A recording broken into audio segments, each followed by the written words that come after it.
In 1943, Soviet aviation had a real chance to win the battle for the sky ahead of schedule.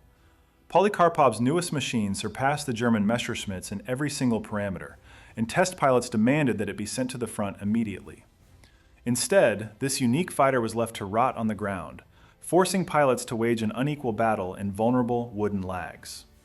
Friends, the hero of our episode is the I-185. Who and why sabotaged a project capable of saving thousands of lives? Whose personal ambitions and backroom Kremlin intrigue turned out to be more important than victory over the enemy? Today, we will reconstruct the chronology of this betrayal and name the specific reasons why the best aircraft of the USSR was swept off the stage. I highly recommend watching this video to the very end. These archival details will force you to look at the history of World War II in a completely new way.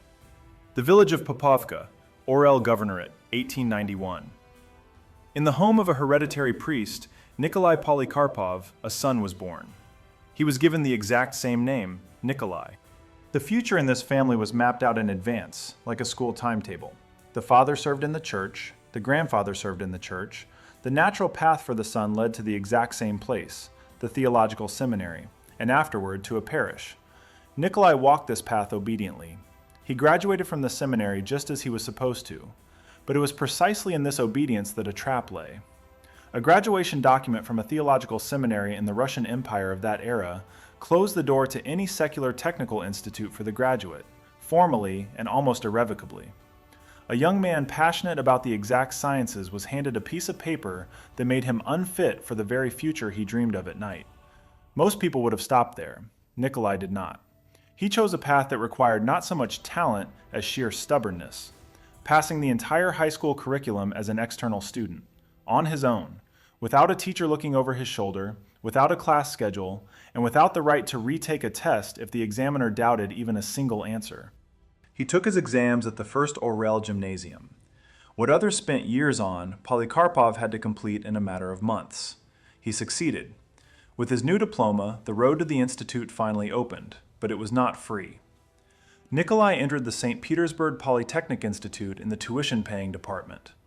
Every year of study had to be paid for by himself, unlike his more fortunate classmates in state-funded spots. His official specialization sounded dry and heavy: mechanical engineer for steam turbines. Huge, noisy machinery for factories and the Navy. That was what was supposed to become his life's work.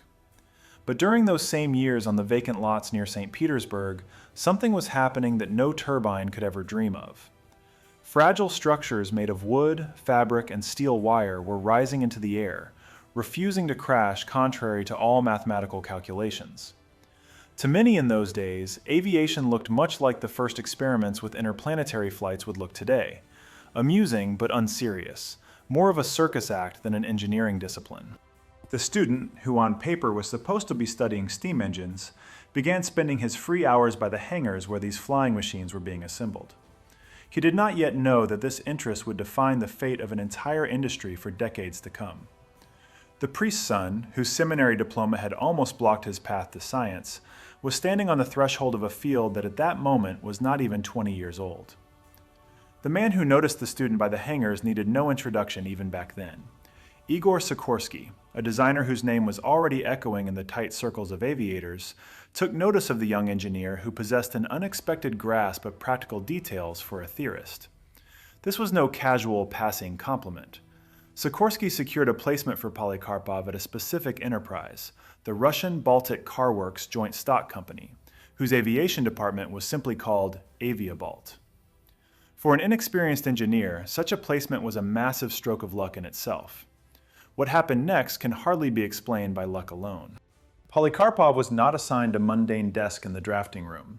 He was put in charge of the S-16 fighter project. Let us pause on this for a second.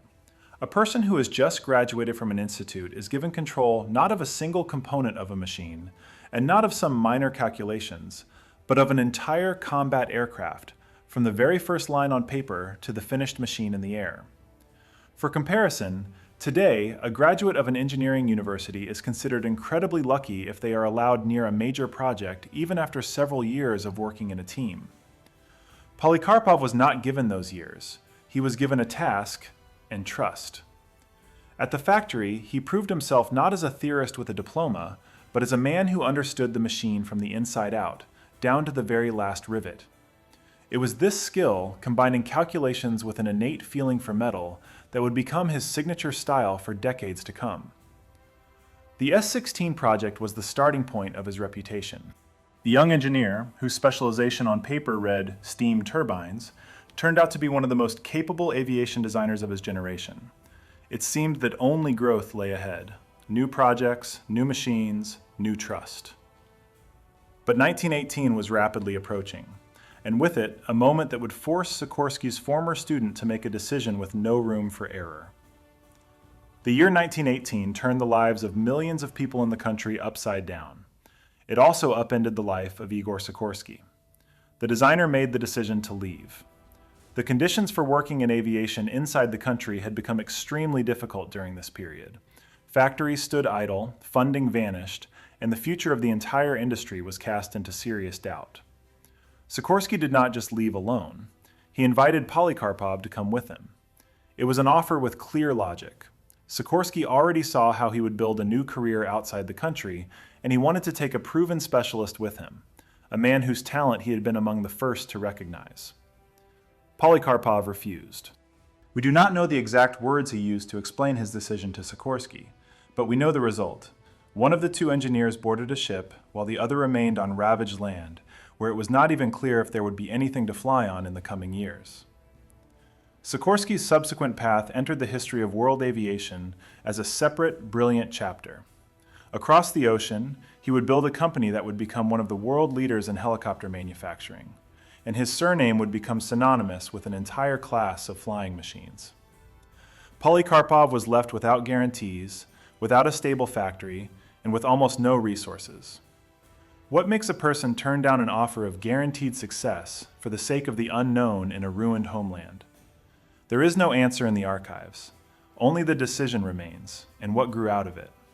Because it was precisely by staying rather than leaving that Polikarpov would create the things that would keep his name on people's lips 100 years later. The first step on this path was a machine whose appearance would hardly evoke the word legend to a modern viewer. At first glance, it was a modest, almost awkward training aircraft. Polikarpov's first major work after returning to active design had nothing to do with a combat machine. It was a training aircraft for novice pilots, simple, cheap, and almost entirely devoid of luxury. Its official name was the U-2. In history, it would be remembered by a completely different nickname given to it by ordinary people, the Kukuruznik, the crop duster. Not the most flattering name for the brainchild of a designer who had previously run a combat fighter project. Externally, the machine was far from breathtaking. An open cockpit, a wooden frame, fabric skin. Nothing about it suggested speed or power. But behind this simplicity lay a design far more sophisticated than it appeared at first glance. The U-2 was forgiving of mistakes. It almost never went into an uncontrollable spin, easily recovered from most dangerous attitudes, and allowed cadets to learn from their own errors without risking the machine or their lives. It was this reliability that made it the true foundation for training a whole generation of Soviet pilots. Over time, the machine went far beyond training airfields. It was used as a liaison aircraft, an air ambulance for transporting the wounded, and a light night bomber, unpretentious, quiet, and capable of landing where no other aircraft of the time could. By the early 1940s, the number of produced units was already in the tens of thousands. For comparison, that is, as if a small city's population were built from a single blueprint, and every single unit kept working for decades. In 1944, the aircraft received a new designation, the P-02, in honor of the designer himself. A rare honor during the author's lifetime, and an even rarer one for a machine that was initially considered secondary. It was this modest, unpretentious aircraft that secured Polikarpov's reputation as an engineer who knew how to create technology that worked in real-world conditions, and not just on paper. But the reputation of a master of training aircraft was not yet the status of the country's top fighter designer. That status had to be earned separately, and his next project would do exactly that. The early 1930s. The Design Bureau under Polikarpov's leadership took on a machine that was meant to be a fundamentally new word in fighter aviation. Not an evolution of previous models, but a clean break from the traditional layout. We are talking about the I-16 fighter. Against the backdrop of biplanes with double wings and open cockpits, which were still the norm in world aviation, the I-16 looked almost defiant. Retractable landing gear, a closed cockpit, a cantilever low-wing design free of unnecessary bracing wires and struts. Pilots who sat at the controls of this machine for the first time noted one feature above all. The fighter reacted to the slightest movement of the control stick almost instantly. Such sensitivity turned the machine into a formidable adversary in dogfights, but it demanded constant concentration from the pilot, with no right to a second of distraction. By the middle of the decade, the I-16 had become a truly mass-produced machine of the Soviet Air Force. They were built by the thousands. It was sent for testing in real combat conditions outside the country, and it repeatedly confirmed its status as one of the strongest fighters of its time. For Polikarpov, this was the highest point of his career. From an engineer who had once been quietly transferred from one factory to another, he transformed into a man whose name was spoken with respect at the very top of the country's military and industrial leadership. Every new meeting on the prospects of fighter aviation began with the same question: what does Polikarpov say about this? But any technical triumph has an expiration date, and it is always shorter than it seems at the moment of the triumph itself. The design that had recently looked revolutionary was starting to age before everyone's eyes. Aircraft designers around the world were already working on next-generation machines, faster, more maneuverable, and with a fundamentally different armament. And the very success that had elevated Polikarpov to the top would soon turn into his main trap. Because the expectations for his next project would be higher than those ever placed on any Soviet designer before. By the mid-1930s, what was mentioned at the end of the previous story became obvious. The I-16 fighter had exhausted itself. The layout, which had recently seemed like a breakthrough, no longer provided an advantage in speed and maneuverability over new foreign developments. The country needed a replacement, and it was needed not after several years of quiet development, but virtually immediately. The response to this demand was a new project, the I-180 fighter. On paper, the machine looked impressive. Powerful armament capable of surpassing the performance of its predecessor. A new engine from the M85 family, more modern and more responsive to throttle adjustments. In terms of its combined characteristics, the I-180 was supposed to be a significant step forward for the country's entire fighter aviation. But between a blueprint and a finished combat aircraft lies a long road of testing, fine-tuning, and eliminating dozens of minor and major defects. And time for this journey was catastrophically short. The engine was glitching. Individual components required refinement. The machine, in fact, had not yet passed the full cycle of checks necessary to be considered truly ready for serial production, let alone combat trials involving the country's leading pilots. Any engineer knows, an unrefined machine is not an abstract risk for a report. It is a very concrete danger to the person who sits at the controls. And yet, the decision to conduct a test flight was made. One of the country's most famous test pilots of the time was to take the controls. A man whose name was indissolubly linked to Polikarpov's machines. For many years, he had taken virtually every significant development of the designer into the air. The date of this flight, December 15, 1938, would enter the history of Soviet aviation as one of its darkest days. December 15, 1938. The frost was so severe that touching the metal burned bare hands faster than a glove could be pulled back. The I-180 fighter had not yet completed its full tuning cycle. One of the key flaws in the design was extremely simple and extremely dangerous. The engine lacked radiator shutters, a device that regulates the flow of cold air to the motor and protects it from overcooling. In conditions of severe frost, this was no minor omission. It was a direct threat of engine failure right in midair. The pilot took the machine into the sky. A short time after takeoff, the engine began to lose power. The cold air, entering the engine without obstruction, did its work. The power plant simply froze and stopped. A fighter without a working engine is no longer a combat machine. It is a glider that has much less time and fewer maneuvering options than it appears from the ground. The pilot fought for altitude, for gliding speed, and for any opportunity to reach a suitable landing spot. But the lost altitude and the dead engine meant there was practically no chance for a safe landing. The aircraft could not be saved. A special commission investigating the circumstances of that day concluded that there was no blame on Polikarpov. The cause was not a mistake by the designer in the very concept of the aircraft, but a combination of circumstances, an unrefined cooling system component, and the decision to fly in extreme weather conditions. Formally, this conclusion should have settled the matter. The I-180 project was not stopped. Work on it continued. But a paper with a commission's report is not a guarantee of what actually happens on the production floor, far away from minutes and meetings. And there, something was already beginning to happen that would never make it into any official document. Officially, the I-180 project remained alive. On paper, everything looked correct.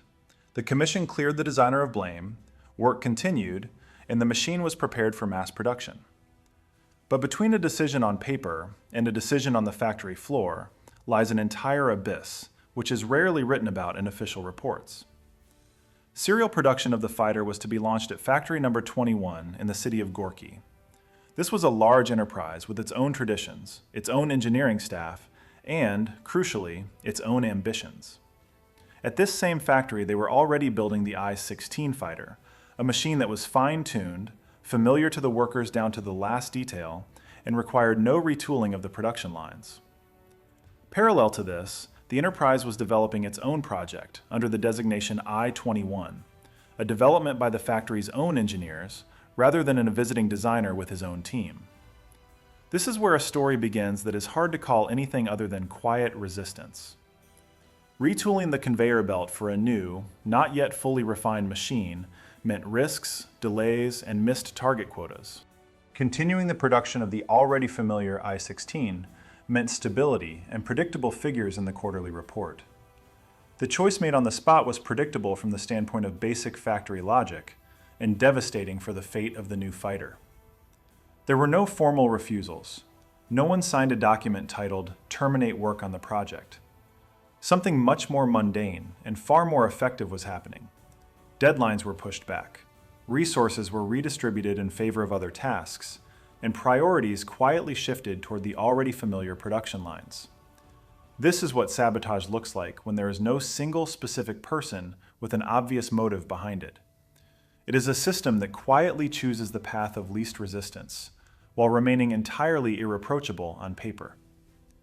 While work on the I-180 was ongoing on paper, the real future of the country's fighter aviation was being decided in a completely different place, where they were looking to replace the machine that never got its chance to take wing in the necessary quantities. 1940. At factory number 21 in Gorky, the very place where the production of the I-180 fighter had been effectively throttled, they launched the production of another machine, the LAG-3 fighter. At first glance, the task had been solved. The factory received the new serial aircraft, the reporting was closed, and the plan was fulfilled. The problem lay elsewhere. In terms of its overall flight characteristics, the LAG-3 was noticeably inferior to the I-180 fighter, which had never reached mass production. Imagine a situation familiar to anyone who has dealt with major equipment procurement. A company tests a more advanced and efficient model for months, but in the end, a weaker and largely outdated option is brought to the warehouse simply because it was easier to launch into production right now. The only difference was the scale. Here, the price of the mistake was measured not in money, but in the combat capability of an entire industry. The LAG-3 was not a bad machine in itself, but compared to what the refined version of the I-180 could offer, it looked like a step backward disguised as progress. Formally, no one lost. The production plan was fulfilled, planes rolled off the assembly line, and reports went to the top without objections. But behind this external prosperity stood a real price. A fighter with higher potential was left without a serial fate, and with it, the future of the man who created it was thrown into question. While the factory reported successful plan fulfillment, a much less noticeable but no less important question was being decided in offices elsewhere. What was to be done now with the designer whose most promising project had been effectively buried by others? The answer to this question came quickly enough. and it had nothing to do with awards or a new high-profile appointment. The transfer took place quietly, without public explanations, without loud statements, and without a single word about what was actually happening. Formally, Polikarpov was not subjected to any repressive measures. No charges, no public hearings, no stain on his name. From the standpoint of documents, it was an ordinary personnel decision, one of many. The designer's new place of work was State Factory No. 51, on the outskirts of the Kudinka field. The name sounded grand. The reality behind that name looked completely different. The place was an old hangar, left to the design bureau without any developed production base. There were no proper machine tools for the serial processing of parts. There was no established technological chain capable of quickly turning blueprints into finished components. There was none of what is considered ordinary routine at any large aircraft factory. A well-coordinated team of workshops operating as a single mechanism. Cold walls, drafts blowing through the old rafters, and the creak of floorboards under the feet of engineers who had recently worked at one of the country's leading enterprises. The sound most often heard by the workers here was not the hum of machines, but the beat of hammers and the clang of hand tools where machinery should have been working. For a designer of Polikarpov's caliber, such an appointment could only be interpreted in one way, as a clear signal. You were not punished officially, you were simply pushed aside to a place where it would be difficult to do anything truly significant. It is easy to imagine the state of mind of a man who had recently determined the path of fighter aviation for an entire country, and who is now forced to fight for the most basic working conditions for his team. And here a question arises that is worth asking directly. How many designers in such a situation would have continued to work at the limit of their abilities, rather than resigning themselves to the role of a quietly forgotten specialist? Polikarpov chose the first option. It was on this modest site, stripped of practically all the privileges he had previously enjoyed, that the designer began developing a machine that would later be evaluated as the best fighter by one of the leaders of the Air Force. The development of the new fighter began almost in spite of the conditions in which the designer found himself. No developed production base, no former staff of specialists, and no access to the resources enjoyed by the country's larger design bureaus. And yet, it was here, within the walls of the old hangar, that the project-designated I-185 was born. From the very beginning, the machine was designed around a specific, highly ambitious engine, a power plant from the M90 family with a design output of 2,000 horsepower. For a fighter of that period, this was an impressive figure, promising the aircraft outstanding flight data. But there is an important twist to the story of this engine, which should be stated directly. The M90 engine was never brought to serial readiness in time. The fighter's trials had to be conducted not with the designed power plant, but with the weaker M71 engine. In other words, the machine that would later amaze specialists with its characteristics did not fly with the heart under which it was originally designed. This is worth remembering, and remembering well, because later in this story, speed and maneuverability figures will be mentioned that will seem almost unbelievable for a machine with a less powerful engine than intended. In a few minutes, you will hear the specific values, and you will be able to judge for yourself what this machine could have shown with a fully refined M90 engine. The first evaluations of the project came not from the designer himself or his team.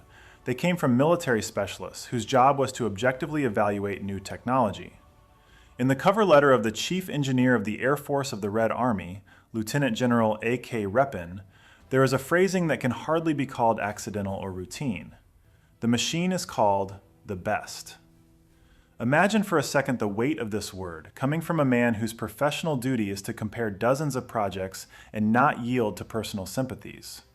Best was not a polite compliment. It was an evaluation made against a direct comparison with other developments of the period.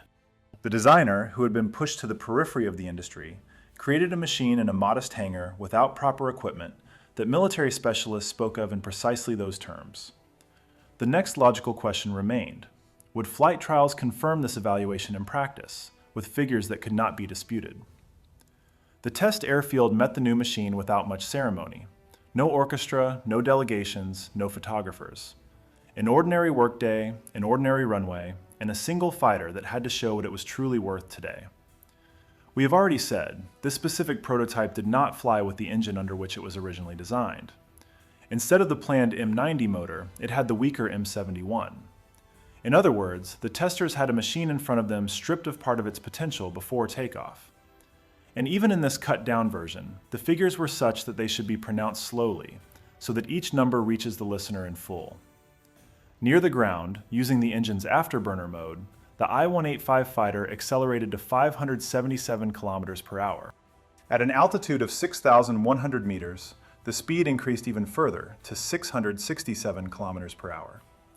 For a person far from aviation, these figures might sound like just large numbers. But let us translate them into understandable terms. 667 kilometers per hour is a speed at which the machine covers a distance equal to the length of a football field in less than half a second. Blink, and the fighter has already flown past you by a good 100 meters. Now let us compare this figure with what Soviet pilots were flying en masse in this same period. The Yak-1 fighter, the main workhorse of the Soviet Air Force, was noticeably inferior to this indicator in terms of its speed characteristics.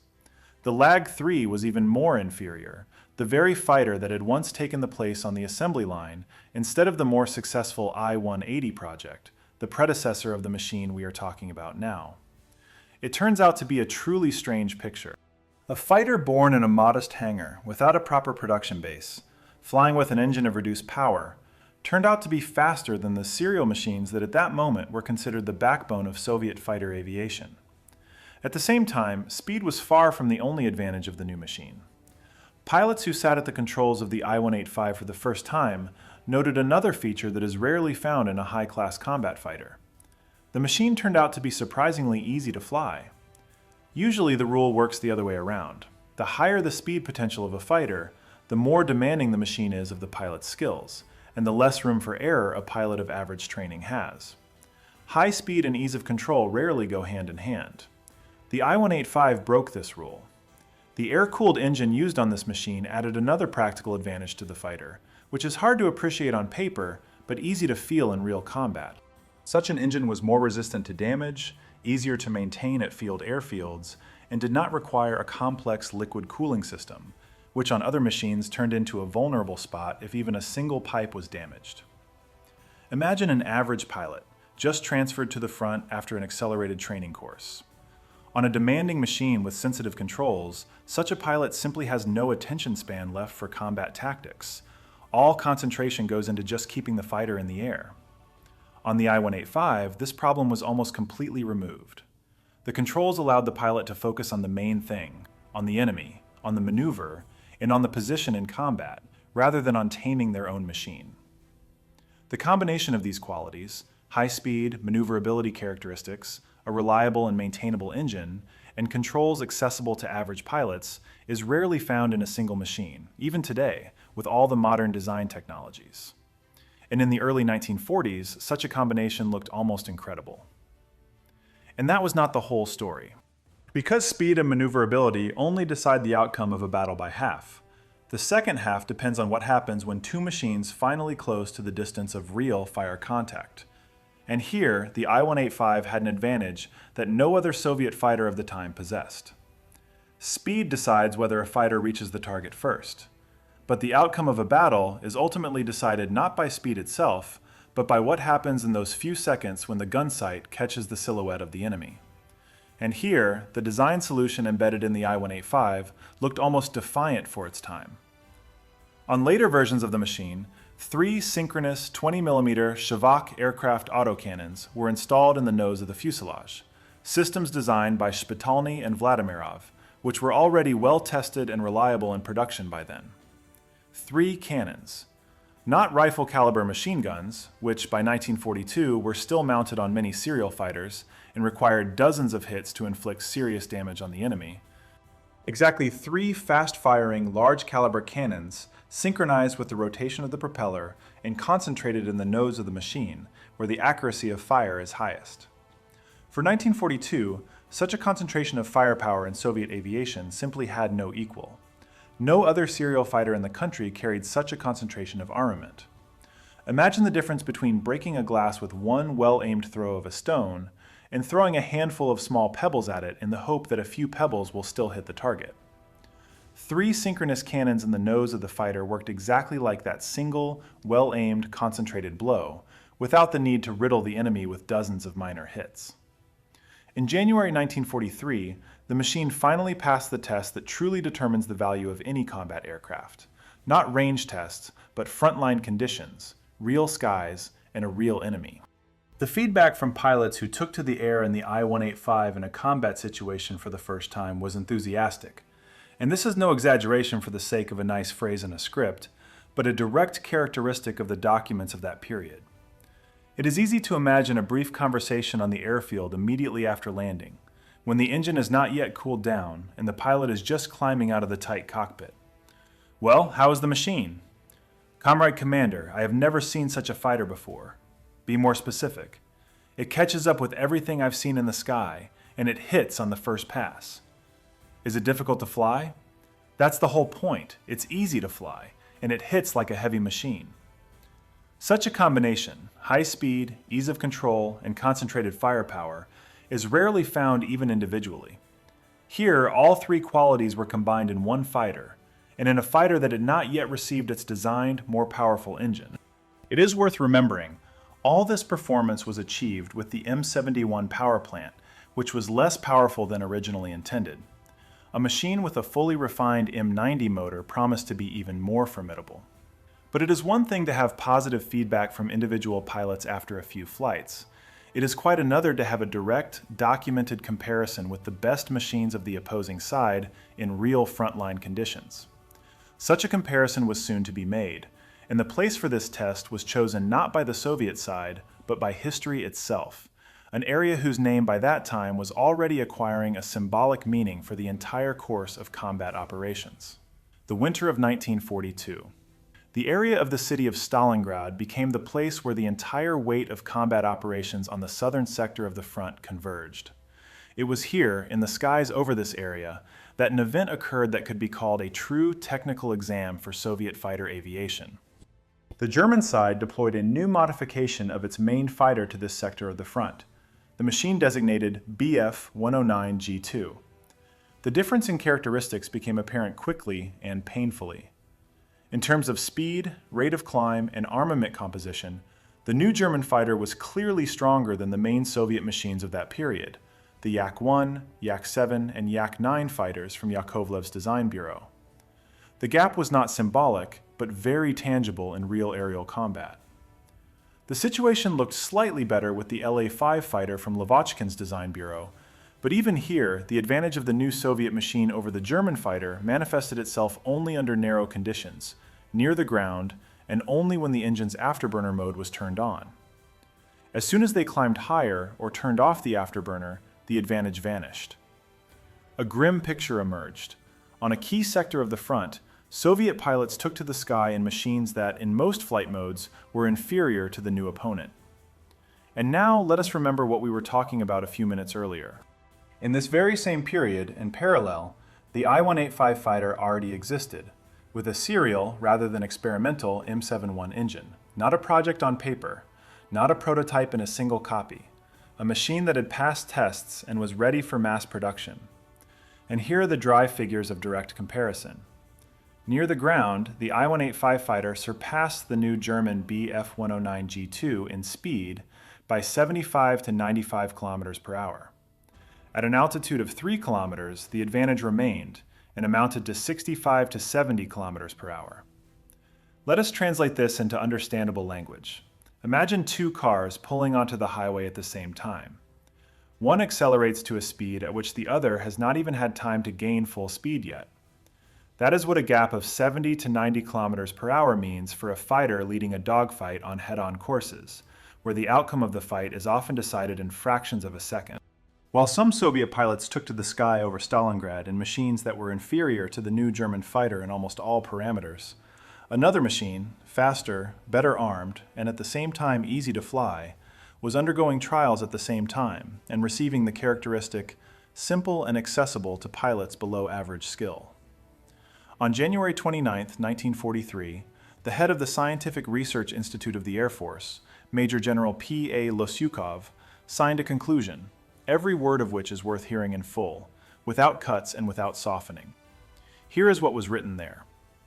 The I-185 aircraft with the M71 engine armed with 3 synchronous SVAK cannons of 20mm caliber, meets the modern requirements of the front and can be recommended for adoption by the Air Force of the Red Army. The I-185 with the M82A engine is inferior only to the I-185 aircraft with the M71, surpassing all serial aircraft, both domestic and foreign. In terms of piloting technique, it is similar to the I-185 with the M71, that is, simple and accessible to pilots below average qualification. Read these lines again in your mind. This is not an enthusiastic review from a random pilot after one successful flight. This is the official conclusion of the head of the Specialized Research Institute, directly addressed to the military leadership of the country. The machine surpassed everything that was in service at that moment, both its own and foreign. Formally, one single logical step should have followed: launch into mass production and dispatch to the front, where Soviet pilots at that very moment were waging an unequal battle with a more advanced opponent. But something else happened, and it seems impossible to explain this by technical reasons alone. Major General Losyukov's conclusion landed on the military leadership's desk in January 1943. The document was crystal clear. The machine surpassed all serial fighters, both its own and foreign. Piloting was accessible even to pilots below average qualification. The armament had no equal in Soviet aviation. Next should have followed a decision on mass production. The decision did not follow. Historians and aviation specialists still argue about the exact reasons for this.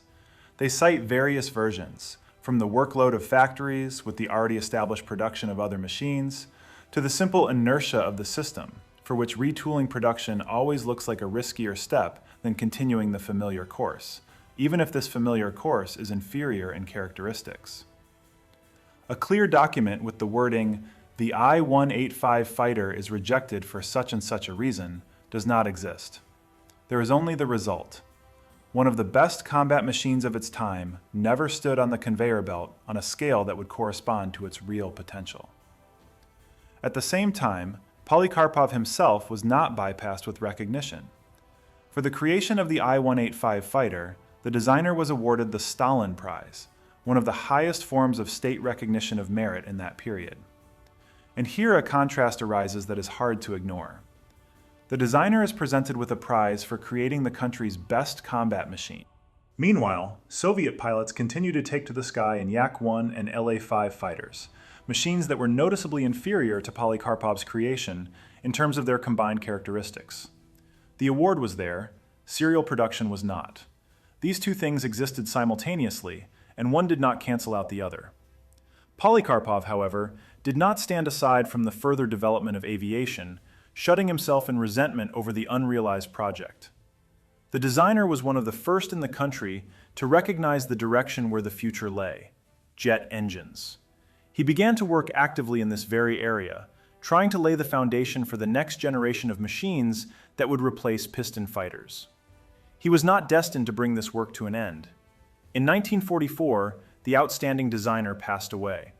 Let us return for a second to the very beginning of this story, to the son of a rural priest, whose theological seminary diploma almost closed his path to science. To the student who independently mastered the high school curriculum for the sake of a single chance to get into the institute. To the engineer who turned down guaranteed prosperity abroad for the sake of an uncertain future in his homeland. Every time the system placed an obstacle in front of this man, he found a way to bypass it, not through connections, not through loud statements, but through work, through calculations, and through a finished machine that spoke for itself better than any words. The I-185 fighter became the last and perhaps most eloquent example of this pattern. The best machine of its time, born in a modest hangar without proper equipment, by a designer who was not formally punished, but was pushed to the periphery of the industry. A machine that military specialists officially recognized as surpassing everything that was in service, both its own and foreign. A machine that never rose into the sky in formation, squadron after squadron, as its characteristics fully deserved. The story of Nikolai Polikarpov is a story of how the talent and perseverance of one person repeatedly collided with the inertia of a system that is designed in such a way that even an obviously better solution does not guarantee a way forward. And somewhere in the archives, A document is still kept in which the word best is written in black and white, written not by a fan, not by the designer himself, but by a military engineer whose job was precisely to separate facts from emotions.